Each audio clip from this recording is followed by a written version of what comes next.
Assalamualaikum warahmatullahi wabarakatuh.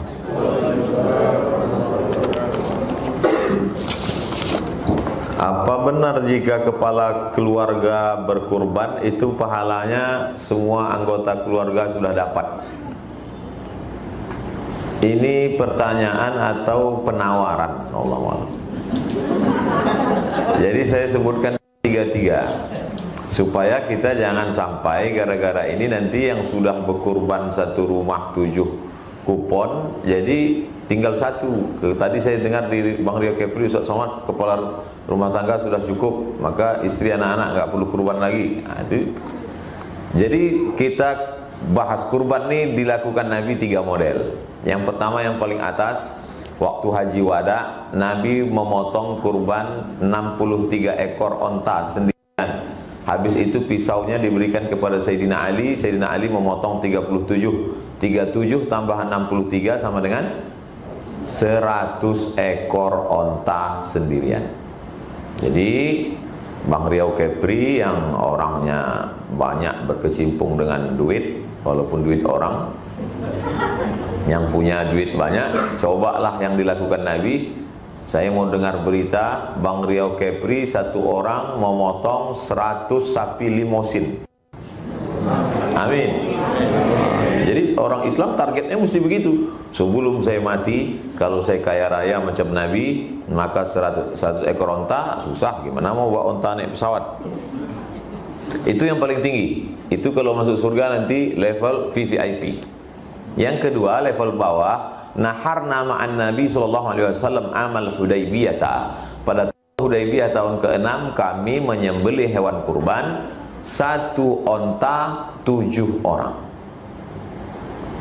Jadi kalau ada bapak ibu mengatakan pergi ke masjid, Pak Ketua Masjid, ini 2,5 juta untuk saya, 2,5 juta istri saya, 2,5 juta anak saya, 2,5 juta menantu saya, kami bertujuh 1 sapi. Nah, itu level 2. Yang paling bawah level 3, inilah yang pertanyaan. 1 kambing kepala rumah tangga untuk yang ada di rumah. Nah, itu masuk surga kaki-kaki 5-nya lah. Tapi masuk juga. Nah, itu. Jadi pahami secara utuh. Saya anjurkan Bapak Ibu berkurban yang bagus itu level pertengahan tadi. Yang udah buat macam itu di masjid-masjid, kita tabung wakaf gitu juga, karena tabung wakaf ini pakai kambing atau sapi, Ustaz? Sapi. Nah, jadi ibu, bapak, mantu, ponakan, cucu, 7 orang 1 sapi. Nah, itu yang pertengahan. Jangan yang pakai tawar 1 kambing 1 rumah tadi. Tapi jadilah daripada tidak. Apakah kurban tersebut setiap tahunnya harus bergantian nama dalam satu keluarga untuk melakukan kurban? Ini biasanya bapak-bapak yang waktu daftar, tolong buat nama istri saya. Nama bapak aja, kata Ustaz yang di masjid. Saya takut pulang ke rumah. Nah, ini bapak-bapak yang macam ini nanti tidak kena azab kubur lagi. Saking kan sudah azabnya di dunia. Dia takut di kuitansi itu, karena dari rumah, Bang, mesti namaku. Ya nama Bang. Ibu-ibu dimanapun berada, saya kasih tahu, asal udah nama bapak itu, ibu dapat juga. Ya, jadi tak perlu gantian. Tahun lalu kan 2000 lah Bang, tahun ini mesti, enggak. Asal udah nama bapak itu, ibu dapat juga. Tiap tahun. Udah, tak usah masalahkan. Apa boleh berkurban mengatasnamakan orang tua yang sudah meninggal dunia? Boleh. Mana dalilnya? Waktu Nabi menyembelih kurban, Allahumma taqabbal min Muhammad wa ali Muhammad. Terimalah kambing ini dari Muhammad dan keluarga Muhammad SAW. Padahal waktu itu kurban disembelih di Madinah, Khadijah sudah meninggal di Makkah. Itu menunjukkan sampai ke keluarga yang sudah meninggal. Ambil kambing kedua, Allahumma taqabbal min Muhammad wa ummati Muhammad SAW. Terimalah untuk Muhammad dan untuk umat Muhammad SAW. Padahal waktu itu umat Muhammad sudah banyak yang meninggal di Makkah dan di Madinah. Seandainya yang meninggal tidak dapat, pasti dikhususkan Nabi, ya Allah terimalah kurban untuk umat Muhammad yang hidup aja, yang mati tak dapat. Itu menunjukkan yang sudah meninggal dunia sampai. Kalau ada nanti orang ngotot bilang yang meninggal nggak sampai, tolong kasih nama lengkap. Nanti kalau kau mati, aku kirim kambing. Kalau tak dapat, cepat-cepat kasih kabar. Ustadz, bagaimana dalam agama Islam sunat bayi perempuan karena menurut medis tak ada pengaruhnya dan rumah sakit tak memfasilitasi? Zaman Nabi ada khattanah perempuan tukang khitan. Itu membuktikan bahwa ada apa tidak khitan? Ada. Maaf, beribu maaf. Pesan Nabi kepada si khattanah ini, ikhfidhi, potonglah, tapi jangan terlalu banyak. Efeknya kalau terlalu banyak menyebabkan frigiditas, dingin, hilang hawa nafsu seksualnya. Maka dalam mazhab Syafi'i, khitan perempuan itu hukumnya wajib. Maka saya tak ada anak perempuan, tapi keponakan saya perempuan, saya pesankan ke adik saya, keponakanku yang perempuan khitankan. Kalau orang rumah sakit tak mau, cari bidan kampung yang pandai. Jadi bagi anak keponakan yang berpegang pada mazhab Syafi'i, khitankan. Di antara manfaatnya adalah untuk, beribu maaf, mengurangi libido seksual menurut mazhab Syafi'i. Kalau dokter mengatakan tak ada pengaruh, saya lebih ikut mazhab Syafi'i daripada dokter. Karena dokter pun ternyata mereka ikhtilaf. Dulu kalau orang sakit dikompres pakai es, diambil es, direndamkan anduk kecil ke kening. Sekarang rupanya dokter ikhtilaf, dikasih air panas. Nah, jadi ternyata dokter pun ikhtilaf. Yang ngomong gitu siapa? Dokter juga cerita ke saya. Nah, jadi saya lebih percaya ulama daripada dokter. Mohon maaf Pak Dokter, walaupun kawan saya banyak dokter. Saya mau tanya, apakah saya harus sholat istikharah untuk memilih pekerjaan? Kalau pilihannya antara haram dengan halal, tak ada istikharah. Antara makan gulai babi sama ayam goreng, udah istikharah, udah jelas haram. Yang istikharah ini sama-sama halal, tapi kita ragu mana maslahat pentingnya untuk akhirat kita, baru istikharah. Usolli sunnatal istikharah raka'ataini lillahi ta'ala. Barulah setelah itu apa yang condong ke hati itu. Begitu juga dengan masalah jodoh Pak Ustaz. Ya, kau mau nikah? Ya Pak Ustaz. Siapa calonnya? Aisyah sama Fatimah. Istikharah lah. Udah Pak Ustaz. Mana nampak? Dua-duanya nampak. Berarti belum putri istikharah oleh. Istikharah lagi sampai Allah berikan signal. Itu tentang istikharah. Ma khaba man istakhara wa ma nadima man istasyara. Tak akan sia-sia orang yang istikharah, tak akan menyesal orang yang mau mendengar pendapat orang lain. Bagaimana hukumnya kalau ada orang tua belum akikahkan anaknya sampai dewasa? Akikah itu hukumnya sunat muakkad, bukan wajib. Kalau sunat muakkad tidak terlaksana, maka orang tua tidak dihukumi meninggalkan kewajiban. Akikah itu dilaksanakan hari ke-7. Tak bisa hari ke-7, hari ke-14. Tak bisa hari ke-14, hari ke-21. Tak bisa 21, tak usah tengok kalender lagi. Setahun, 2 bulan, setahun, 2 tahun, 5 tahun. Lalu kemudian kalau ini sekarang, mohon maaf, pegawai Bang Rio Kepri ini ada yang mau akikah, boleh. Boleh hukumnya akikah setelah dewasa, kata Imam Nawawi dalam Majmu' Syarah Muhadzab. Akikah saja. Balik dari sini, potong kambing, akikah, makan siang sama. Jangan minta ayun pakai marhaban. Minta cukur pula. Apabila seorang ayah belum diakikahkan orang tuanya, apabila seorang ayah belum diakikahkan orang tuanya, apakah boleh dia mengakikahkan anaknya tersebut? Boleh mengakikahkan setelah dewasa. Baca buku 37 masalah populer di pembahasan akikah setelah dewasa. Aqa'an nafsihi ba'nama bu'itsa nabiyan. Nabi mengakikahkan dirinya setelah dia jadi nabi. Kita boleh mengakikahkan diri sendiri kalau ada duit, dan bapak ibu boleh mengakikahkan anak yang sudah lewat. Tapi yang belum punya anak, nanti diagak-agak hari ke-7, hari ke-14, hari ke-21. Bagaimana kalau kita ikut kurban tapi tidak di wilayah rumah kita dan bukan pula di kampung kita, tapi mencari masjid lain yang proses kurbannya sesuai sunnah? Tidak boleh membawa daging kurban lebih dari jarak qasar salat. Jarak qasar salat 89 km. Al-Fiqhul Islami wa Adillatu. Jadi membawa daging kurban dari sini ke Tuku Talang, berarti udah lewat qasar salat. Kenapa dibolehkan kurban ini? Karena menurut prediksi kita Pekanbaru ini rata-rata radius nih sudah. Karena saya sendiri menanya ke masjid tempat saya, Pak Ketua Masjid, sudah berapa sapi kita? Ada 2 ekor. Cukup itu. Karena udah bagi setengah kilo, 1 kilo cukup. Ketua masjidnya saya sendiri. Artinya komunikasi tetap dijaga. Yang mau mengalihkan kurbannya ke daerah lain, tanya ketua masjid. Pak Ketua Masjid, berapa kurban kita? Ada 1 sapi. Mohon izin Pak Ketua, saya tahun ini mau kurban untuk talang mama. Jangan talang mama sini. Tadi kata Ustaz Somad. Kalau Ustaz Somad, yalah tak apa-apa. Kalau kebetulan dia ini viewer saya, tapi kalau hater saya, sesat dia tuh.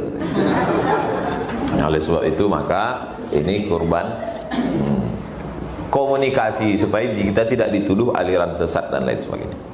Ketika suami mau ke masjid biasanya memberi salam kepada istri, bahkan istri cium tangan suami. Riwayat ada menyebut bahwa pada zaman Rasulullah ketika mau ke masjid malah Nabi mencium pipi. Tidak bisa mengambil hukum dari satu hadis. Nabi mencium pipi, tapi kau tak sama macam Nabi. Maka tak bisa mengambil hukum dari satu hadis. Kaifa nata'amal ma'as sunnah? Bagaimana berinteraksi dengan sunnah? Kitab Syekh Yusuf Al-Qaradawi, Al-Jam'u bainal ahadis. Tentukan satu tema, lalu kumpulkan banyak hadis, barulah diambil satu hukum tentang masalah menyentuh perempuan yang tak mahram. Setelah berwudu, menurut mazhab Syafi'i bersentuh kulit batal. Menurut mazhab Hanafi bersentuh kulit tak batal. Karena makna lamastumun nisa bukan sentuh kulit. Maaf beribu maaf, maksudnya jima baru batal. Menurut mazhab Maliki bersentuh kalau tak bernafsu tak batal. Tapi kalau nafsu batal. Saya tak menyalahkan Maliki. Kalau saya nyalahkan Maliki berarti saya nyalahkan guru saya. Semua guru saya di Maroko mazhabnya Maliki. Tapi saya tidak mengamalkan mazhab Maliki. Saya mengamalkan mazhab Syafi'i. Makanya kalau saya bersentuhan dengan perempuan, dulu waktu di kampus ambil wudhu dari asrama, berangkat beli tiket itu biasanya ulurkan duit pegang. Dipegangnya ujung jadi batal, walaupun tak nafsu. Kenapa Ustadz lebih memilih mazhab Syafi'i? Lebih selamat. Mazhab Syafi'i itu lebih selamat. Maksud Ustadz lebih selamat? Gini, tersentuh saya dengan perempuan di halte bis waktu kuliah. Habis itu sholat saya di kampus. Allahu Akbar. Datang setan berbisik. Kau tadi nafsu. Tidak, saya bilang. Kalau saya sudah berwudu, setan tak bisa ngoda karena saya sudah wudu.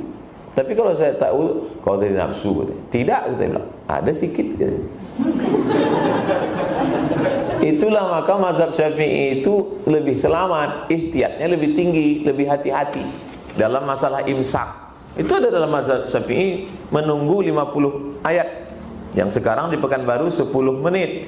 Kalau mazhab Maliki tidak ada. Di situ azan baru berhenti. Masih tersangkut-sangkut daging di mulut. Kalau mazhab Syafi'i bersih. Jadi saya bukan pilih-pilih mazhab, tapi memang mazhab Syafi'i ini lebih aslam, lebih selamat. Walaupun Imam Malik itu guru Imam Syafi'i. Jadi tentang masalah ini saya pegang mazhab Syafi'i. Apalagi tempat kita ada air sungai Siak, apa saya salah payah. Wudu, sentuh sikit wudu. Ustadz dulu pernah belajar nyantri di pesantren mana? Saya mau masuk SD tak diterima karena tangan kanan tak bisa memegang telinga kiri. Akhirnya masuk ke madrasah. Masuk madrasah sampai kelas 3. Habis itu pindah ke pesantren Darul Ulum namanya, dibangun oleh Bupati Abdul Manan Simatupang.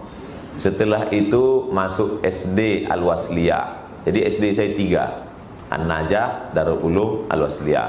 Habis itu masuk Madrasah Sanawiyah Al-Wasliyah Muallimin. Habis itu masuk Pondok Pesantren Darul Arafah. Waktu itu santrinya 1800. Sholatnya macam sholat Jumat, makannya ngantri panjang. Habis itu masuk ke Madrasah Muallimin Al-Wasliyah lagi. Habis itu saya tak sekolah 5 bulan. Menurut saya tak ada gunanya sekolah, buang-buang waktu, buang-buang duit. Saya mau minta belikan mobil kol diesel, beli ikan asin, jual ikan asin. Kata orang tua saya tetap sekolah. Akhirnya saya tamat Madrasah Aliyah Nurul Falah Air Molek Indragiri Hulu tahun 96. Masuk ke UIN Suska YIN waktu itu 96. 98 ke Mesir, tamat 2002. 2003 Universiti Kebangsaan Malaysia. 2004 Darul Hadis Maroko, tamat 2006. 2007 2008 pulang Pekanbaru. Habis itu ke Sudan, ikut Ustadz Zulhendri Rais Dewan Syariah. Lalu kemudian munaqasah sidang S3 2019 Desember. Setelah itu Februari 2020 visiting profesor tamu Universiti Islam Brunei Darussalam, kontrak 2 tahun sampai 2000. Sekarang tak bisa masuk karena corona. Dah lengkap. Mohon maaf jika pertanyaan di luar tema. Apa harus kita lakukan jika ada makam keluarga kita yang posisinya jauh terperosok dalam semak, ada binatang yang dapat membahayakan bagi peziarahnya seperti ular? Apakah makam tersebut boleh dipindahkan? Tak cukup syarat untuk pindah. Yang boleh dipindahkan itu darurat tingkat tinggi. Misalnya perluasan kota, makam pahlawan mau dibangun mall, maka dipindahkanlah makam ke pinggir kota. Beberapa makam terjadi perpindahan dari pusat kota di pinggir kota. Makam pahlawan biasanya karena perluasan kota. Adapun karena begini tak bisa, karena jenazah itu mulia, tak boleh dimain-mainkan. Oleh sebab itu kalau begini kasusnya, izinlah kepada warga masyarakat supaya dibuatkan jalan setapak gang, dibersihkan, kemudian keliling tanah wakaf itu dibuat bersih supaya orang bisa ziarah. Kuntu nahaitukum an ziyaratil kubur, dulu kularang kamu ziarah kubur, ala fazuruha. Sekarang ziarahlah kamu. Guna ziarah itu 3. Pertama, tudmi'ul ain, meneteskan air mata. Kenapa air mata menetes? Turiqul qulub, karena hati lembut. Kenapa hati lembut? Tazkiratan lil maut, ingat mati. Ingat mati. Nah, jadi sering-sering ziarah. Kalau bisa sebulan sekali ziarah. Kalau perlu cari rumah yang dekat kuburan. Kita ziarah. Kalau ke tempat saya, orang kalau ke tempat saya sekali ziarah 2 kali. Karena sebelum masuk ke tempat saya lewat kuburan. Mau masuk lewat kuburan, mau keluar lewat kuburan. Nah, kalau tempat saya mengucapkan salamnya, assalamualaikum ya ahlal kubur. Ahlal kubur. Yang perempuan yang suka shopping ke mall berhenti, bagus sering-sering ziarah. Ingat mati. Terakhir, saya sudah menikah. Seorang laki-laki punya anak 1, tinggal dengan ibu kandung saya. Niat saya ingin merawat ibu kandung saya, tapi kami bersama pergi pagi pulang petang. Ibu saya tinggal sendiri di rumah, selalu sedih karena kami tinggal. Anak kami titip ke penitipan. Bagaimana caranya bisa buat bahagia ibu? Apakah berdosa kami meninggalkan ibu sendiri di rumah? Hari Ahad kan libur. Hari Ahad ibu itu dibawa ke mall. Bawa ke mall. Di mall kan sekarang tetap buka. Saya dulu semua mall di Pekanbaru ini pernah saya bawa emak saya. Mall SKA, mall itu semua. Semua rumah-rumah makan ini dari mulai ujung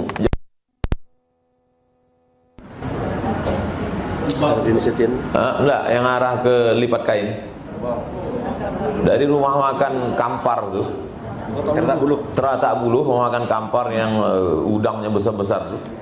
Nah, itu sampailah ke ujung Rumbai sana. Nah, itu semua rumah makan tuh. Jadi setelah meninggal baru saya tahu manfaatnya. Dulu tak ada yang ngajar. Kalau duduk di tempat dia makan dulu, itu rumah makan di Kampar tuh, duduk di situ dipesan makanan yang sama, hilang rindu kita. Nah, jadi yang punya emak, punya ayah sekarang, jangan hari ini, hari libur. Ya. Bawa. Jadi tidak perlu tiap hari. Saya tiap hari pergi ke mana-mana, tapi hari Ahad tuh khususkan hari. Termasuk sebelum meninggal. Meninggal hari Senin, hari Sabtu tuh kosong. Tanggal 16 Maret 2019 kosong. Hari itu kosong, tak ada handphone, stop. Jalan keliling makan ini segala macam. Hari Ahadnya saya pergi ke Madura. Ahad malam Senin, habis dia makan sahur karena dia puasa Senin, mandi bersih, sakit kepalanya, meninggal. Nah, jadi supaya kita tak menyesal, bawa dia keliling. Jadi saya membawa keliling itu awalnya pergi saya ke Malaysia ceramah, pergi ke mall. Sampai di mall ada di bawah haji itu. Di situ saya lihat, maaf, orang Cina yang sudah tak berambut lagi saking tuanya, tak melekat lagi rambut itu saking tuanya. Banyak sekali. Saya tanya, loh, ini kenapa banyak orang-orang tua? Rupanya anak-anak orang Cina ini memberi makan orang tuanya di mall ramai-ramai. Karena bagi mereka orang tua ini hoki. Hanya hoki lah. Ya, orang tua ini kalau dibahagiakan dia, rezeki lancar. Itu keyakinan mereka. Itu dalam hadis Nabi, ridallah fi ridal walidain. Kalau senang orang tuamu, mengalir rezekimu. Buat orang tuamu macam raja, rezekimu macam rezeki raja-raja. Bukan hadis Nabi, ada di grup WhatsApp. Senangkan hatinya, buli kain. Tak pernah saya pulang sekalipun tak membawa makanan. Jadi kalau saya ceramah di Dumai, pulang jam 2 malam, asal ada sate yang buka, berhenti. Sate balik, ketuk pintu, dah tidur, kasih makan dia. Tak pernah sekalipun pulang tak bawa makanan. Apa yang pasti tetap buka gambar. Jadi setelah kita meninggal tak menyesal. Sekarang banyak saya tengok asal orang tua meninggal mencakar dinding. Oh mak, mau saya sipakkan aja kepalanya. Dulu waktu hidup tak ada kau kasih dia. Udah mati baru kau menangis. Saya kasih semua apa dia mau. Saya kasih rumah, saya kasih kendaraan, saya kasih supir. Kau bawa ini jalan-jalan selama seminggu, pergi keliling. Wah, pergi keliling. Begitupun menyesal juga. Apalagi lah tak sempat berbakti. Orang tua masih ada, senangkan dia. Kalau sudah tak ada, kirim dia doa, kirim dia kurban, daftarkan ke tabung wakaf umat. Terima kasih. Assalamualaikum warahmatullahi wabarakatuh. Ala hadhihi niyyah al-Fatihah. A'udzubillahi minasyaitonir rajim. Bismillahirrahmanirrahim. Alhamdulillahirabbil alamin arrahmanir rahim maliki yaumiddin. Iyyaka na'budu wa iyyaka nasta'in. Shiratal mustaqim. Shiratal ladzina an'amta 'alaihim ghairil maghdubi 'alaihim waladdallin. Amin.